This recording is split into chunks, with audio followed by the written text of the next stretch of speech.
मोहतरम नाज़रीन, अस्सलाम वालेकुम रहमतुल्लाहि व बरकातहू। रोशनी टीवी के ख़ास प्रोग्राम रूबरू में आपका खैर मक़दम है। नाज़रीन, जैसा कि आप जानते हैं, हम इस प्रोग्राम के ज़रिए ज़िले की अहम शख्सियतों, सियासी समाजी जो अपनी खिदमत अंजाम देते हैं उनसे आपका तारुफ़ कराते हैं, आपसे रूबरू कराते हैं और उनसे कुछ अहम बातों पर मालूमात हासिल करते हैं। आज ऐसी ही शख्सियत हमारे साथ तशरीफ़ रखती है जो तेलंगाना जागृति के यूथ सदर है और जिनकी खिदमत काफ़ी सराहनीय रही और इन्हें अवार्ड भी दिया गया। आइए मैं उनसे आपका तारुफ़ कराता हूँ। सबसे पहले तो मैं हमारे इस मेहमान का हमारे स्टूडियो में खैर मक़दम करता हूँ। अस्सलाम वालेकुम रहमतुल्लाहि व बरकातहू। वालेकुम अस्सलाम रहमतुल्लाहि व बरकातहू। शुक्रिया जी, आप यहाँ तशरीफ़ लाए, इसके लिए मैं आपका यहाँ पर खैर मक़दम करता हूँ और उम्मीद करता हूँ कि आज आपका कामयाबों का सफ़र इंशाअल्लाह आगे भी जारी रहेगा। नाज़रीन, मैं आपको ये बताना चाहूँ कि गुज़िश्ता ये है मोहम्मद रिहान अहमद, जो गुज़िश्ता काफ़ी अरसे से तेलंगाना जागृति से जुड़े हुए हैं। इन्होंने ना सिर्फ हिंदुस्तान बल्कि बैरून ममालिक में भी अपनी खिदमत अंजाम दी और हाल ही में हमारी हरदिल अज़ीज़ क़ायद मोहतरमा MP साहिबा कविता ने इन्हें बेस्ट यूथ अवार्ड से नवाजा। तो मैं सबसे पहले आपको मुबारकबाद भी देता हूँ कि आप इस अवार्ड से नवाजे गए। आप ये बताएं कि आप लंदन में रहे, लंदन में बरसर रोज़गार थे, तो फिर तेलंगाना जागृति से जुड़ने का मकसद क्या था? ऐसी क्या ख़ास बात नज़र आई आपको कि आप इससे जुड़े और इसके क्या फ़वायद है? लंदन में रहने के बावजूद वहाँ पे भी हम तेलंगाना जागृति के लिए काम करते थे। हमारा सफ़र शुरू हुआ 2011 में। लंदन का जो जो ब्रांच हम लोगों ने ऑर्गेनाइज़ किया और उसके फाउंडर मेंबर्स में मेरा नाम है अल्हम्दुलिल्लाह। और मैं मैडम कविता का शुक्रगुज़ार हूँ जो मेरे को वहाँ से भी रिस्पॉन्सिबिलिटीज़ देते हुए मेरे को आगे बढ़ाने की कोशिश। और तेलंगाना जागृति वहाँ पे भी हिंदुस्तानी स्पेशली तेलंगाना पीपल्स के लिए काम करती आई है। जो नौजवान बच्चे स्टूडेंट्स हैं और फैमिलीज़ तेलुगु फैमिलीज़ तेलंगाना के फैमिलीज़ थे उनको एक जगह रखना, कल्चरल प्रोग्राम्स जैसे कि ईद है, गंगा जमुना तहज़ीब है, हम हर चीज़ मिलकर सेलिब्रेट करते थे। तेलंगाना जागृति एक NGO है जिसमें कई सारे नफ़ाद, जैसे कि फ़ॉरेन में रहने वाले लोगों के लिए स्पेशली कुछ दिन पहले एक हमारे निज़ामबाद से ताल्लुक़ रखने वाले लेडी जगतियाल से निज़ामबाद ज़िले के हैं वो, उनको एक वहाँ पे शेख के पास बंदी हो गए थे, उनको वहाँ से रेस्क्यू करा के उनको वापस लाया गया। तो ऐसे कामों में अंजाम देने के लिए ये NGO हमेशा आगे है। और मैडम का जो मकसद 2006 में जब ये NGO शुरू हुआ था जिसमें सिर्फ 18 लोग थे, आज अल्हम्दुलिल्लाह हम भी उसके साथ हैं और 18 लाख लोग हमारे उसके साथ हैं। और तेलंगाना जागृति के कई अंजामात हैं जिसके कई चीज़ें। ये बताएं कि ऐसे तो बहुत सारी ऑर्गेनाइजेशन और भी है, NGOs और भी है जी, तो उन सब से हटके तेलंगाना जागृति की ख़ास स्पेशलिटी क्या है? तेलंगाना जागृति की स्पेशलिटी ये है, मैं बताता चलूँ, ये नॉन पॉलिटिकल ऑर्गेनाइजेशन है पहली बात। और दूसरी बात, ये मैडम TRS ज्वाइन होने से पहले में है और तेलंगाना जागृति मैडम क्यों TRS का टैग देने से पहले तेलंगाना जागृति फाउंडेड है। और इसके कई लोग, आपका सवाल जो है, कई लोगों ने सवाल किया आप TRS की पार्टी है, ये ऐसा है वैसा है। ये हरगिज़ खतरे TRS की जमात नहीं है। हाँ, TRS पार्टी के लिए हम लोग का, मैडम MP है TRS पार्टी की, हम काम करते हैं उसके साथ मिलजुल के। रही बात इसके NGO, दूसरे NGO से इसकी क्या स्पेशलिटी है? इसकी स्पेशलिटी ये है, ये this works for Telugu people, ये हमेशा तेलुगु पीपल के लिए काम करती आई है और ये नॉन प्रॉफिट और नॉन पॉलिटिकल ऑर्गेनाइजेशन है। इसकी कई चीज़ें हैं। हम लोगों ने फार्मर्स को अडॉप्ट किया, निज़ामबाद से कई फार्मर्स है जिसको हर माह 2500 रुपया उनकी फैमिली को, जो सुसाइडेड फार्मर्स है, जो लोग फार्मर्स सुसाइड कर रहे थे, उनको 2500 रुपये महीना दिया जाता है। और इसकी स्पेशलिटी ये है कि ये हमेशा से एक ही काम करता है, तेलुगु पीपल जहाँ पर भी हो, तेलंगाना ही नहीं, जैसे कि हमें कुछ दिन पहले 12,000 लोग मुंबई में, तेलुगु के 12,000 लोग मुंबई में तेलंगाना जागृति में ज्वाइन हुए, जो मेंबरशिप ड्राइव हम लोगों ने की थी मुंबई में। बहरीन में, कुवैत, कतर और नॉर्थ अमेरिका, लंदन, कई जगह के तेलुगु लोग जो हैं जिनको कुछ भी प्रॉब्लम है, तेलंगाना जागृति हमेशा फॉरवर्ड होके काम तेलुगु पीपल के लिए काम करने की कोशिश कर रही है। और इसके कई चीज़ें हैं जो लोग बोलते हैं कि तेलुगु पीपल क्यों एक ऑर्गेनाइजेशन है, इसको तेलंगाना नाम हटा के आप जागृति नाम क्यों ना रखें? तेलंगाना ही है जागृति के लिए। जागृति का जो मकसद है, पहला तेलंगाना है, फिर तेलुगु है, तो हम इसको ही आगे लेते चलते हैं। जी नाज़रीन, मैं आपको बताता चलूँ कि गुज़िश्ता 2 रोज़ कबल तेलंगाना जागृति ने अपनी 10वीं प्लीनरी तकरीब मनाई नलगोंडा में, जिसमें हमारी मोहतरमा MP साहिबा ने शिरकत की। और वहाँ पर उन्होंने 2 अल्फाज कहते हैं कि हमारा रास्ता और मंजिल, तेलंगाना जागृति का रास्ता और मंजिल दोनों ही का मकसद दोनों ही एक है, यानी इसका मकसद है तेलंगाना की तरक्की। और जागृति ने जो अपना काम शुरू किया था, तो जागृति का मकसद ये था कि अलहदा रियासत तेलंगाना की तश्कील में अपना नुमाया किरदार अदा करे, और इसी मकसद से जागृति कायम की गई थी। तभी से ये लोग उनके साथ जुड़े, और ये लोग ना सिर्फ अलहदा रियासत की तश्कील बल्कि साथ ही साथ इलाक़े तेलंगाना के अवाम को दरपेश आने वाले मसाइल को हल करने के लिए बहुत आगे रहते थे। रिहान, मैं आपसे ये जानना चाहता हूँ, ख़ासकर तलबा पर आपका ख़ास फोकस होता है, आप ख़ास नज़र रखते हैं। और सरकारी मदारिस में जाकर मैंने देखा बहुत से बार कि दूर दराज के मुकामात जहाँ पर आम फहम ज़ुबान में कहते तो सहूलत पहुँच पाना मुमकिन है, बिल्कुल जी, नामुमकिन है, मुश्किल है, बहुत ज़्यादा कठिन रास्ते हैं, तो वैसी जगह पर आप लोगों ने जाकर बुक्स, जो भी ज़रूरियात की चीज़ें थी, तकसीम की। तो इसके पीछे क्या मकसद था? सुनहरा तेलंगाना जो है, सुनहरा तेलंगाना का जो ख्वाब है, ये पूरा होगा सिर्फ़ और सिर्फ तालीम और यूथ के से। जब तक यूथ एम्प्लॉयड ना होगा, और जब तक यूथ को एम्प्लॉय होने के लिए तालीम ज़रूरी है। और तालीम का मकसद है स्पेशली गांव जाके हम लोगों ने परसों इसी साल बुक्स तकसीम की, और 10वीं जमात के स्टूडेंट्स के लिए जोमेट्री बॉक्सेस, स्पेशली एक स्कूल है, मैं बताता चलूँ, डिशपल्ली में, जो कलेक्टर मैडम ने अडॉप्ट किया है। हाँ, वो स्कूल में जब मैं गया और जब मैं वहाँ पे बुक्स तकसीम किया, जब मेरे को महसूस हुआ कि तेलंगाना जागृति क्या है, जो उस दिन मैंने फील किया। एक स्कूल है जो कलेक्टर मैडम जब उसको अडॉप्ट करके, वो बच्चों को देख के ऐसा लगा काश ये बच्चे पढ़ लें, माँ बाप नहीं है वो बच्चों को पढ़ ले के, उनके एक दूसरे से जो उन लोगों की जो मोहब्बत है, उसमें बैठ के हम जब बांटे हैं ये बुक्स, तो ऐसा लगा कि कुछ हम कर रहे हैं, और इसका अजर इंशाल्लाह अल्लाह हमको यहाँ भी देगा और आखिरत में भी देगा। और बुक्स डिस्ट्रीब्यूशंस का जो प्रोग्राम, जो मकसद था, खाली वो निज़ामाबाद कॉन्स्टिट्यूंसी तक ही नहीं था, महदूद नहीं था, ये हर जगह चला। और निज़ामाबाद कॉन्स्टिट्यूंसी जो है स्पेशल कॉन्स्टिट्यूंसी है, जिसकी जागृति के सदर भी मैडम है, जागृति के जनरल सेक्रेटरी भी निज़ामाबाद से ताल्लुक़ रखते हैं जी। और कुछ भी हमको जागृति के लिए काम करना हो, हम निज़ामाबाद में कोई बैरियर्स नहीं है। और रही बात बुक्स डिस्ट्रीब्यूशंस की ही नहीं, बल्कि ईद मिलाद पार्टी हुई थोड़े दिन पहले, तेलंगाना जागृति की जानिब से ही हुई, वो भी यूथ की तरफ से।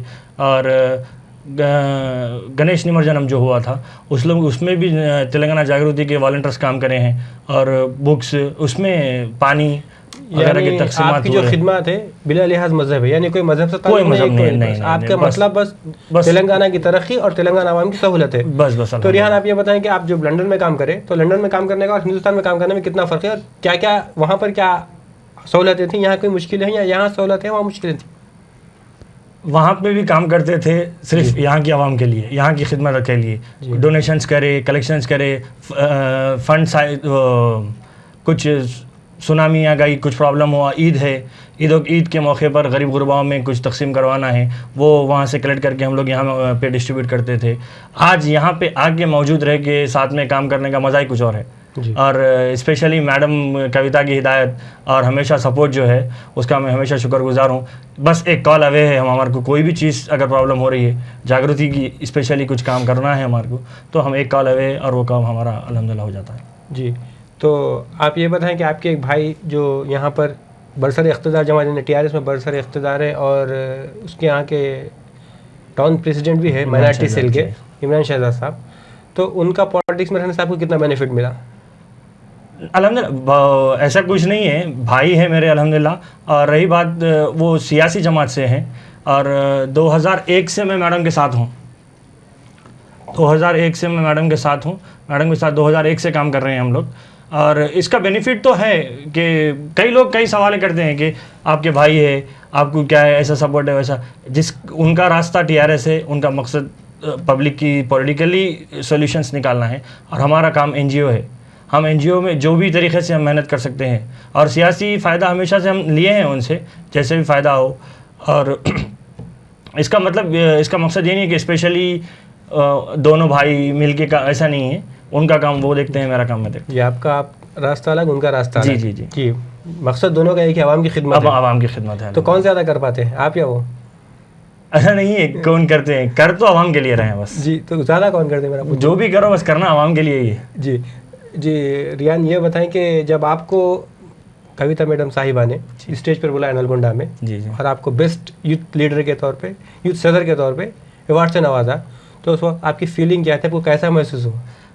जब मैं वाकई क्या आपको इसकी तौक़ी थी, उसकी उम्मीद थी या होप थी इसकी कि आपको ये मिल जाएगा? नहीं, ऐसा तो मैंने कभी सोचा नहीं था अवार्ड मिलना या फिर अवार्ड के लिए हम काम कर रहे हैं, लेकिन ऐसा फील हुआ। 5,000 लोग कई तकरीबन यूथ हैं वहाँ मौजूद, और उसमें नाम पुकारे हैं। नाम पुकार के जब ये बेस्ट यूथ प्रेसिडेंट और बेस्ट यूथ का जो अवार्ड मिला है, मैं मैडम से एक गुफ्तगू कर रहा था वहाँ पे, बोला कि this is definitely the first one, ये पहला है लेकिन this is not the last one, ये आखिरी नहीं है। ये हमेशा मैं काम करता रहूँगा इसकी कोशिश में, अवार्ड ना मिले लेकिन अवार्डों से मैं नवाजा जाऊँ, पब्लिक की अवार्डों से बस। जी, आगे क्या प्लानिंग है जागृति के तहत, आपको क्या क्या काम करने हैं? फ्यूचर प्लान्स काफ़ी हैं। स्पेशली अक़लियत में लोगों को जागृति क्या है वो समझाना ज़रूरी है, वो समझ में आना ज़रूरी है। यूथ जो अनएम्प्लॉयड यूथ है। जी, मेरा आपका अगला सवाल यही था कि तेलंगाना जागृति क्या अक़लियतों में भी उतनी ही अपनी खिदमत अंजाम देती है या उतनी ही टचअप में है जितना दीगर? इसका जवाब आप खुद पहले दे चुके हैं अफजल साहब, जैसे कि ये सिर्फ एक कौम के लिए या नहीं, इसके लिए मौजूद नहीं है, लेकिन इसमें शऊर बेदारी में कितनी कमी है? शऊर काफ़ी कमी है, और मैं चाहता हूँ नौजवानों से कि तेलंगाना जागृति ज्वाइन करो। पॉलिटिकली फ़ायदा नहीं होगा, लेकिन ऐसा नहीं है कि आप अपने आवाम को, अपने लोगों को इसकी ज़रूर आप इस फ़ायदा दे सकेंगे। अब कई नौजवान बच्चे अनएम्प्लॉयड यूथ है, निज़ामाबाद का ही ले लो। मैडम का एक बहुत बड़ा ख्वाब है, जो सुनहरा तेलंगाना के लिए यूथ को एम्प्लॉयड होना ज़रूरी है, और यूथ को एम्प्लॉयड होने के लिए कुछ करना ज़रूरी है। छोटे छोटे कोर्सेज जिसके लिए स्किल डेवलपमेंट बोल के एक निज़ामाबाद में मुंतखिद है, श्राव्या गार्डन्स, कंडेश्वर रोड पे। तो उसमें कई सारे ख़वातीन हैं, अक़लियती ख़वातीन, मुस्लिम ख़वातीन, जिसकी मैं समझता हूँ तादाद दूसरी जमातों से कम ज़्यादा है। जी माशाल्लाह। हाँ, काफ़ी ब्यूटिशियन कोर्सेस, और यूथ स्पेशली लेडीज़ ही नहीं, जेंट्स ही नहीं है, यूथ ख़वातीन को भी आगे लाना है। वो लोग अच्छा काम, 350 मुस्लिम लड़कियाँ, इसको मैं खुद इनरोल करा हूँ स्किल डेवलपमेंट में, और काम सीख रही है। और यूथ नौजवान लड़के जो हैं उनसे भी मैं गुजारिश करता हूँ कि इसका फ़ायदा उठाइए, जाइए। PMKY बोल के एक प्रोग्राम है प्राइम मिनिस्टर की, इससे हाँ जी, हाँ, तो उससे इसका सर्टिफिकेट का एफिडेशन होता है, और ये बिल्कुल फ्री ऑफ कॉस्ट है। इसका जो सर्टिफिकेट जो है इन फ्यूचर साल 2 साल 3 साल में ये ज़रूरी हो जाएगा, स्पेशली गल्फ़ ममालिक में जो काम करते हैं हमारे नौजवान जाके, जैसे कंस्ट्रक्शन का काम है, ये सर्टिफिकेट जो है उनको एक यूनिवर्सिटी के सर्टिफिकेट के जैसा काम आएगा, और ये बिल्कुल फ्री है। जी, मैं जब ये भी सुना था कि जब वहाँ पर मैडम ने इंस्टीट्यूट का आगाज़ किया जी स्किल डेवलपमेंट का, तो वहाँ पर थोड़े लोग बोले कि ये मैडम ये दूर है और मुसलमान के बच्चे पर्दे का लिहाज रखते हैं। जी जी। तो मैडम ने स्पेशली ये बात कही थी कि हम मुसलमानों के लिए माकूल पर्दे का इंतज़ाम रखेंगे। तो मैं भी हमारे नाज़रीन से गुजारिश करता हूँ कि ये स्किल डेवलपमेंट स्कीम चलाई जा रही है, इससे बहुत ज़्यादा फ़वाइद हासिल होंगे। जैसा कि रिहान बता रहे थे कि इसका जो सर्टिफिकेट दिया जाएगा ये आगे चलकर आपको यूनिवर्सिटी की अहमियत के हामिल होगा। तो जैसा आप बता रहे थे कि हर कोई जाए वहाँ पर अपना कोर्स सीखे, बिल्कुल। तो उसके लिए कंडीशंस क्या, आप थोड़ा सा कंडीशंस पर रोशनी डालें तो? स्पेशली कंडीशंस, हाँ अच्छा सवाल है। कंडीशंस जो है, जो लोग 8th 9th 10th डिसकंटिन्यू करके छोड़ देते हैं, मैं कुछ भी कर लूँ, मैं चले जाता हूँ, ऐसा कुछ कई हमारे लोगों में ये चीज़ कॉमन है। जी, अक्सर ये सोच होती है कि भाई छोड़ दो, बाहर जाओ, कुछ कमा लेके आ जाओ बोल के, अपने लोगों में ये चीज़ एक कॉमन है। तो उन लोगों के लिए ये एक बहुत बेहतरीन अपॉर्चुनिटी है, ये बहुत बेहतरीन अपॉर्चुनिटी है। कुछ साल पहले एक चलता था AutoCAD कर लेंगे, MEP कर लेंगे, चले जाएंगे, वैसा उससे बेहतरीन कोर्सेस है। मैं होटल मैनेजमेंट बैकग्राउंड से बिलोंग करता हूँ जी। हाँ, मैं जब होटल मैनेजमेंट करा था करीब 7 लाख रुपए फीस भरा था मैं। आज जो डिप्लोमा में लिया था 7 लाख रुपए, हैदराबाद से जब मैं करा था, निज़ामाबाद में, तो स्पेशली तेलंगाना में सिर्फ 4-5 इंस्टीट्यूट टाइम पे थे। आज ये इस जो होटल मैनेजमेंट की हम लोग डिप्लोमा की ट्रेनिंग दे रहे हैं 3 महीने की, वो सर्टिफिकेट आप अगर हासिल करो तो करीब 10,000 से 17,000, स्टार्टिंग 10,000 से 17,000 तक की नौकरी हिंदुस्तान में मिलेगी आपको। और जो लोग हमारे लड़के जो बोलते हैं कि हम चले जाएंगे 1200 रियाल 1000 रियाल पे जो लोग काम कर रहे हैं वो कमाई यहाँ पे कर सकते हैं हमारे लड़के। और हमारे लड़के ही नहीं, मैं हर वो नौजवान लड़कों से गुजारिश करता हूँ कि आओ आके इसका फ़ायदा उठाओ और ये बहुत बेहतरीन चीज़ है। जी, मैं रेहान आपसे थोड़ा ये डिफरेंट सवाल है, ये पूछना चाहता हूँ कि हमारे जो लड़के आप बता रहे थे कि यूथ चाहे कोई भी हो जी जी, वो जो गल्फ़ में रहकर आते हैं उनसे इंस्पायर मुतासिर क्यों होता है? क्या वजह होती है कि वो उनसे मुतासिर होता है और ये सोचता है कि भाई ये सब छोड़ो और जाओ, वहाँ पर बहुत सारा पैसा है उसको ले लेके आओ, फिर यहाँ पर अपनी ऐश इज्जत की ज़िंदगी गुजारो? ऐसा क्यों इंस्पायर होते हैं ये? क्योंकि आप भी बाहर रह चुके हैं। जी जी जी, तो आप इस पर थोड़ा सा हमारे जो यूथ है उसको गाइड कर तो बेहतर होगा।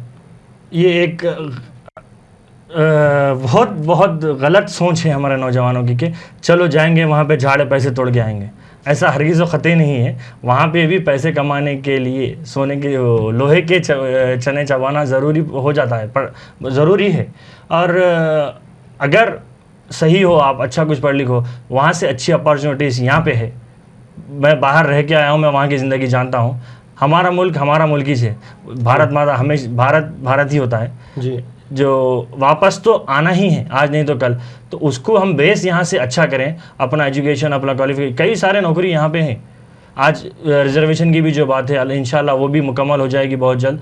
तो 12% रिजर्वेशन जो हम लोग की TRS की जो कोशिश है, जो वादा है, वो ज़रूर पूरा होगा। और वो पूरा हुए बाद नौकरी, तालीम, हर सूबे में मुसलमान के लोगों की बाहर जाके जो कमा रहे, करीब आप देख लीजिए, मेरे घर से मैं बाहर था, हर आपके घर से कोई बाहर है, हर एक फैमिली से एक लड़का, स्पेशली निज़ामाबाद, करीमनगर, यहाँ से बहुत सारे लोग बाहर है रेशियो के हिसाब से। तो मैं नौजवानों से गुजारिश करता हूँ कि तालीम पूरी करें। तालीम पूरी करे बाद आप लोगों को पता चलेगा कि क्या है बाहर जाना, क्या है और यहाँ रहना क्या है। बाहर जाके ही कुछ नहीं, आप यहाँ पे भी बहुत कुछ कर सकते हैं। जी, तो गुजारिश है, तालीम मुकम्मल करने की कोशिश करिए, बीच में ड्रॉप आउट्स मत होइए। तालीम में जो बीच में जो तालीम छोड़ रहे हैं, तालीम छोड़ के क्रैश कोर्सेज में बिलीव करके ऐसा मत करिए। तालीम मुकम्मल करने की कोशिश करिए। तो तालीम मुकम्मल हुए बाद आपको कई सारे नफ़े होंगे इसमें, गवर्नमेंट जॉब से बाहर भी जाके अच्छी नौकरी करो तो कुछ और मज़ा है। नहीं मैं कुछ भी कर लेता हूँ, मैं तो उसमें कोई फ़ायदा नहीं है। ना आप आपका मुस्तकबिल संभाल सकते, ना अपने घर का मुस्तकबिल संभाल सकते। जी, आप जागृति में इतने दिनों से काम कर रहे हैं, तो आपको कोई ऐसा मौका है जो बहुत अहम लगा कि भाई वाकई में हमको ये काम करना चाहिए था, ये जागृति के तहत हो रहा है, ऐसा कोई मौका लगा आपको? एक जो रिसेंटली मैं जगतियाल का किस्सा बताया था ख़वातीन का, जी, वो एक बहुत मेरे को इंस्पायर करा। वो हम करीब 7 दिन में उनको रिसीव करा के वापस हिंदुस्तान लेके आए थे, वो एक है। और जागृति के कई सारे कारनामे हैं, कई सारे चीज़ें हैं, लेकिन स्पेशली कोई 2-4 ऐसे वाक़े जो यादगार हो जाते हैं कि यार हम लोग इसके तहत ना होते तो नहीं कर पाते, इसके तहत रहने से मिल रहा है करने का मौका। अवामी खिदमत जैसे कि बुक डिस्ट्रीब्यूशन से एमसेट एग्ज़ाम्स में करीब 48 की धूप थी जी।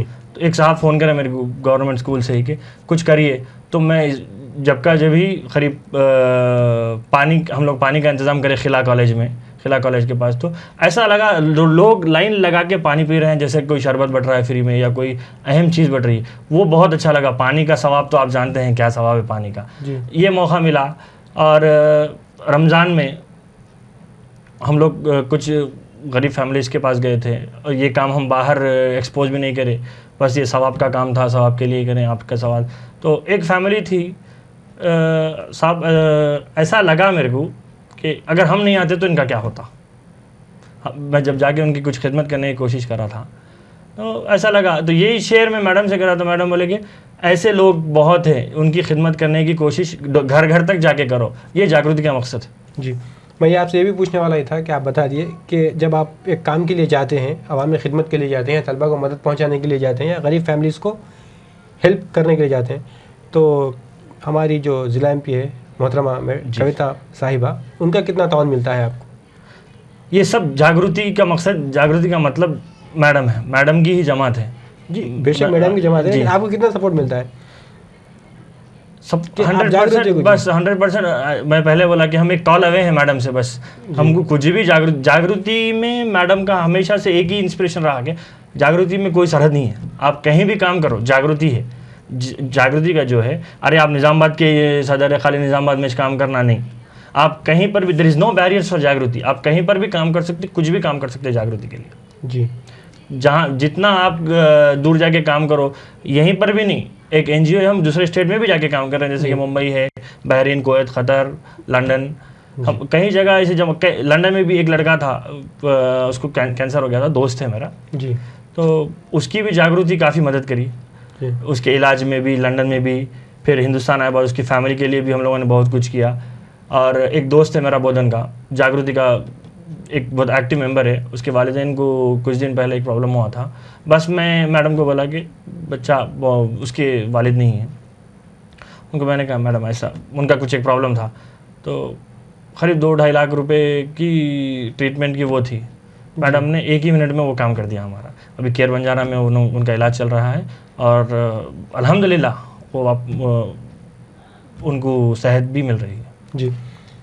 एज ए जागृति यूथ सदर जी, हमारी जो मोहतरमा एमपी की साहिबा है, उनके निज़ामाबाद के एमपी बनने से कितनी तरक्की मुमकिन होगी और आगे क्या तरक्की के प्लान है जागृति के तहत किए जाने वाले काम? निज़ामाबाद के रुकन पार्लियामेंट, सदर जागृति जी, और ये निज़ामाबाद से काफ़ी चीज़ों से एक वो होता है, 10 डिस्ट्रिक्ट अलग और निज़ामाबाद डिस्ट्रिक्ट अलग, 10 डिस्ट्रिक्ट का प्रेशर अलग, 10 डिस्ट्रिक्ट का एडवांटेज अलग। कि हम मैडम के कॉन्स्टिट्यूंसी में काम करते हैं तो हमारा कई चीज़ों का एडवांटेज मिल भी जाता है जी, हाँ, और प्रेशर भी उतना ही होता है जी, कि लोगों के लिए ज़्यादा से ज़्यादा काम करना है। करीब निज़ामाबाद में 320 कुछ गांव हैं जी, हमारा मकसद है हर गांव में जागृति का झंडा हो, हर गांव में जागृति के मेंबर्स हो। हम कहीं हर गांव तक हम काम कर रहे हैं। मैडम का खुद का मकसद है कि एक एक दिन हम अगर गांव-गांव भी पहुंचे काम करने के लिए तो 1 साल लग जाएगा, और अगर जागृति वहां पे हो तो मैडम मौजूद है जैसा काम है। जी, तो ऑलमोस्ट हर गांव, हर मंडल में हमारी कमेटी है। रिसेंटली एक गांव है बोधन के मंडल में, इसका कुछ नाम है बिनोला जी, तो वो गांव में लड़के आए थे कि स्पोर्ट्स किट्स चाहिए, तो हम लोगों ने उनको स्पोर्ट्स किट्स दी। वहाँ पे करीब 40,000 तक का स्पोर्ट्स किट था, वो दिया। फिर लाइब्रेरीज के बुक्स का डिस्ट्रीब्यूशन हुआ है। तकरीबन चीज़ें हैं। नौजवान काफ़ी सारे इंस्पायर से। गुदपा विलेज करके एक गाँव है माकलूर मंडल में, वो गाँव से नौजवानों की तादाद ज़्यादा है मैडम, स्पेशली जागृति में काम करने के लिए। वो अच्छा काम करते हैं लड़के। जैसे गांव में प्राइवेट स्कूल्स में जो कई लड़के थे, वो लोगों ने अपनी जिम्मेदारी लेके, अपनी जिम्मेदारी पे वो गांव का हर बच्चा, इंग्लिश मीडियम की तालीम गवर्नमेंट स्कूल में हासिल हो रही है और वो बच्चे खुद पे कर रहे हैं। वो बच्चे जो जागृति में काम करते हैं काफ़ी एक्टिव हैं, अच्छा काम कर रहे हैं जागृति के लिए। और यही मकसद है जागृति का कि हर घर, हर गांव में, हर मंडल में अपना कार्यकर्ता अपना काम करने वाला हो और उनकी जो प्रॉब्लम्स है, छोटी छोटी प्रॉब्लम्स, वो सॉल्व करें। अगर कोई मुश्किल हो रही है तो आप आके डायरेक्ट कंसल्ट कर सकते हैं। जी, आप लोग आपस में कम्युनिकेट कैसा करते हैं कि भाई फलानी जगह प्रॉब्लम है, कम्युनिकेट करना है, तो किस तरह होता है ये? आजकल कम्युनिकेशन तो काफ़ी आसान है। तो कम्युनिकेशन आसान है, लेकिन जी, मतलब प्लान कैसा होता है कि भाई चलो फलानी जगह मदद पहुंचाना है, तो इसको कम्युनिकेट करके कैसा पहुंचाई जाए? और एक्शन इमीडिएट होता है हमारे पास। जी, इमीडिएट एक्शन होता है। कम्युनिकेशन, जैसे मैं सदर हूँ, यूथ का कोई भी काम हो, मेरे तो कम्युनिकेशन है। कई सारे चीज़ें हैं, मैं मैडम तक डायरेक्ट पहुँचा सकता हूँ। फिर मैडम के काम करने वाले लोग हैं, निज़ामाबाद में भी मौजूद है। कोई ऑफिसर्स का काम है, कोई ऑफिस का काम है, या फिर कोई दवाखाने इलाज का काम है, या किसी को कुछ प्रॉब्लम है, वो अगर जागृति के कोई भी कार्यकर्ता के नॉलेज में आ गई हो, वो स्प्रेड होना वायरल है। 1 मिनट में वायरल हो जाती है, स्प्रेड होके आवाम तक जागृति के मेंबर्स तक पहुंच जाती है और उसका इमीडिएट हम एक्शन लेते हैं। जी। रिहान, आखिर में चलते चलते आप ये बताएं कि आप हमारे जो आप यूथ सदर है, तो आप यूथ को क्या पैगाम देना चाहेंगे? यूथ को एक मेरा अहम और ख़ास एक गुजारिश है मेरी कि अपनी जो तालीम है, तालीम को कंप्लीट करने की कोशिश करिए। और अपने आसपास में, अड़ोस पड़ोस में जो भी नौजवान बच्चे 7वीं जमात 10वीं जमात तक डिसकंटिन्यूड है पढ़ाई की, उनको इनकरेज करिए आके यहाँ पे तेलंगाना जागृति जो इसका स्किल सेंटर जो है, उसमें फ़ायदा उठा के कुछ हासिल, उनको भी आज की क्या बोलते हैं, भागदौड़ में, आज की भागदौड़ में उन्होंने भी एक रेस में बराबर चलने की, उनको भी उनके पैरों पे खड़े होने की एक सलाहियत हासिल हो। और रही बात ख़वातीन की, ख़वातीन में भी तेलंगाना जागृति में लेडीज़ महिला विभाग, महिला विंग भी है जी, महिला विंग भी है। अपने ख़वातीन जो है, मैं उनसे भी गुजारिश करता हूँ महिला विंग में ज्वाइन करिए। अपने अपने घर के जो प्रॉब्लम है, अपनी ख़वातीनों की जो प्रॉब्लम है, उसको आके आप उसका फ़ायदा उठा के उसको यूथ, जो लेडीज़ यूथ है, उन लोगों से इंकरेजमेंट ये है कि हेल्थ, स्पेशली लेडीज़ जो कई सारे हेल्थ इश्यूज से गुजरती है, तो उन लोगों के लिए ये एक हेल्थ विंग भी है तेलंगाना जागृति का। तो अपने अपने जो काबिल औरतें हैं, जो उन लोगों से गुजारिश है कि अड़ोस पड़ोस वालों को समझाइए कि हेल्थ का ख्याल कैसा रखा जाता है। रेशियोज़ में कई सारे ऐसे हैं जिसको हम स्टूडियो में बात नहीं कर सकते। कई सारे बीमारियां हैं जिसको आप संभाल सकते हैं अपने कोशिशों से। उसको जो काबिल है वो पढ़ के अपने अड़ोस पड़ोस में एक इसको लेके चलें। और हेल्थ विंग जो है इस पे इंशाल्लाह बहुत जल्दी अपने अक़लियती इलाक़ों में हम लोगों तेलंगाना जागृति यूथ ये हेल्थ विंग से इसको प्रमोट करने की कोशिश करेंगे कि ख़वातीन अपने हेल्थ का ख्याल कैसा रखें, अपने बच्चों का ख्याल कैसा रखें। इसका ये भी एक बहुत अहम चीज़ है, बीमारियों से बचना। तो हेल्थ विंग निज़ामाबाद में एक बेहतरीन प्रोग्राम करने की प्लानिंग में है। इंशाल्लाह वो अगला प्रोग्राम होगा हमारा। जी, अल्लाह आपको कामयाबी दे। नाज़रीन, तो ये थे मोहम्मद रिहान अहमद, जो हमें तेलंगाना जागृति खिदमत से वाक़फ़ियत दे रहे थे और बता रहे थे कि बहुत सारी ऐसी खिदमत है जिनका आमतौर पर अखबारात में या टीवी पर बताया जाना नामुमकिन होता है, लेकिन हमारी जो ज़िला एमपी कविता मैडम साहिबा, उनकी हिदायत पर ये लोग वहाँ पहुँचते हैं, इमदाद फराहम करते हैं और गरीबों की मदद करते हैं, तलबा को तालीम में आगे लाने की कोशिश करते हैं। और ख़ासकर मैं रिहान के लिए तो ये कहता चलूँ कि अपनी फ़न की बुलंदी से काम ले लूँगा, अपनी फ़न की बुलंदी से काम ले लूँगा, मुझे मुक़ाम ना तो मुक़ाम ले लूँगा। इन्होंने ऐसे ही किया, बैरून मुल्क में भी रहे तो अपनी खिदमत से आवाम के दिलों में रहे और हिंदुस्तान में आने के बाद भी अपनी खिदमत अंजाम दे रहे। रिहान, में आपका बेनतहा मशकूर हूँ कि आपने बहुत अपना बेशकीमती वक्त निकाला, यहाँ तशरीफ़ लाए।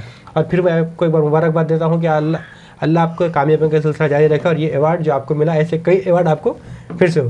तो नाज़रीन, ये था हमारा प्रोग्राम जो यहीं पर इख्तिताम पज़ीर होता है। इंशाअल्लाह अगले प्रोग्राम में फिर आपसे मुलाकात होगी। तब तक दे इजाज़त, अल्लाह हाफ़िज़।